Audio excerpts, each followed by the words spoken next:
మన చాలా మంది ఇంటర్నేషనల్ ట్రావెల్ చేసేటప్పుడు డొమెస్టిక్ లోకల్ ఫ్లైట్ ఎక్కుతాం, మళ్ళీ కనెక్టింగ్ నుంచి మనం ఇంకో ఫ్లైట్కి చేంజ్ అవుతాం.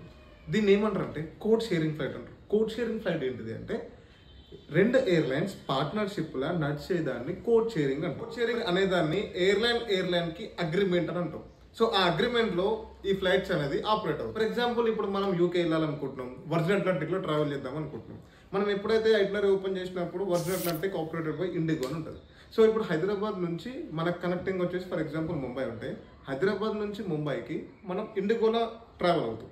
అక్కడ నుంచి డైరెక్ట్ ఎయిర్లైన్స్ ఏది వర్జిన్ అట్లాంటిక్ ఉంది కదా, వర్జిన్ అట్లాంటిక్ నుంచి ముంబై నుంచి మనం లండన్కి వెళ్ళిపోతాం. సో ఈ కోడ్ షేరింగ్ అనేది ఏంటి అంటే ఎయిర్లైన్స్కి ఫ్రెండ్షిప్ ద్వారా ఈ కోడ్ షేరింగ్లో ఇది ఎక్కువ ఆపరేట్ అవుతుంది. మరి కోడ్ షేరింగ్ మనం ఎట్లా గుర్తుపట్టాలి? సో దానికి ఏదైనా కోడ్ ఉంటుందా అంటే ఏదైతే మనకు డైరెక్ట్ ఎయిర్లైన్ ఉందో అయాటా కోడ్ పక్కన దాని నెంబర్ ఉంటుంది. ఫర్ ఎగ్జాంపుల్ ఇప్పుడు మీకు ఎయిర్ ఇండియా ఉందనుకోండి, air India 123 direct airline, air India 0123 అనేది కోడ్ షేరింగ్. సో కోడ్ షేరింగ్లో మీకు 4 నెంబర్స్ ఉంటాయి. సో దీని ద్వారా మనం ఈజీగా అది కోడ్ షేరింగ్ ఫ్లైట్ అని చెప్పేసి మనం గుర్తుపట్టవచ్చు. సో ఇలాంటి ఎయిర్లైన్ కంటెంట్ గురించి మన పేజ్ని ఫాలో అవ్వండి. అలాగే మీ ఫ్రెండ్స్కి ఎవరికైనా ఇలాంటి ఇన్ఫర్మేషన్ గురించి చూస్తుంటే వాళ్ళకి వీడియో షేర్ చేయండి. Thank you.